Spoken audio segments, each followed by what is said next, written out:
So I want to take a look at the header and footer of your printed document. Think about the header footer for a moment. You receive a document, whether it's Excel, Word, whatever it is.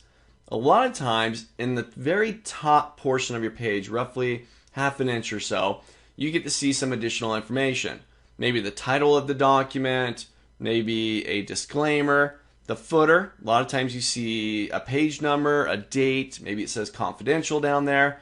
We got some additional information that I want to have show up at the very top or bottom of the page and have this happen for potentially every page in the document. This is the header and footer. Inside of Excel, there are multiple ways to activate and work with the header and footer. Here, I'm going to go back to page layout view because Microsoft has built the header and footer directly into page layout, and it's very accessible and very interactive. Take a look. I'm going to go right back to view and back into page layout. This is the view that we just got done talking about, where you can literally see the pages and make adjustments so that it looks good page by page. Now, to activate the header or the footer, I'm going to do something in the footer. I'm going to go to my page here. This is just page 1 where my spreadsheet's at, and I'm going to click down towards the bottom. You'll see that I got 3 boxes down there: left aligned, a center, and a right aligned area for my footer information. And up at the top, I've got the same thing, but for my header: left, center, and right aligned content. So let's say I want to do the page number, and I want the page number to show up in the center of the bottom of each page.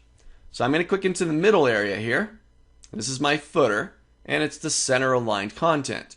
Now, as soon as you click into the footer or the header, you get a new tab at the top of your screen, a header footer tools tab called design. And in there you got all the options that you can utilize to drop content into the header or footer. Now, like I said, I want to do page number. So I'm just going to come up here, click on the page number. This drops in a little code. It's called &page. If I click out of the footer, I can now see I got a page number. And if I scroll down, here's page 2, and it says page 2. Let's put something in the header. So I'm going to come up to the header, and maybe on the right hand side, I'll click into there. And what I'd like to do here, I print this document out, I send it out to my coworkers, or maybe I throw it up on the network drive, on the SharePoint or wherever. The original document perhaps lives someplace else, or maybe the users print it out and they forgot, hey, where did that document live on the network or on SharePoint?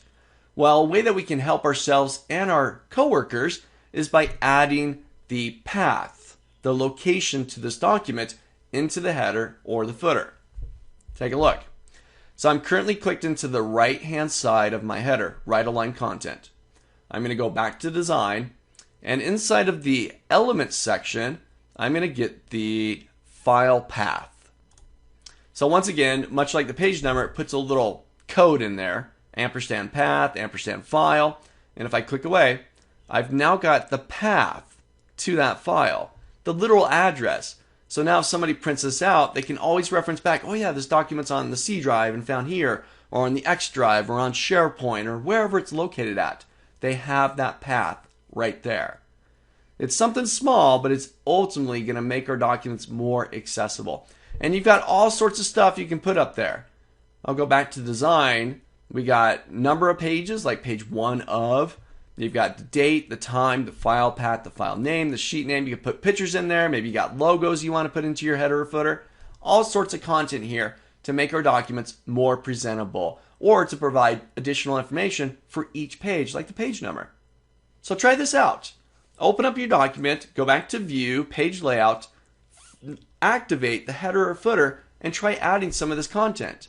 Give your users that additional information, not just for one page, but it'll show up on each page.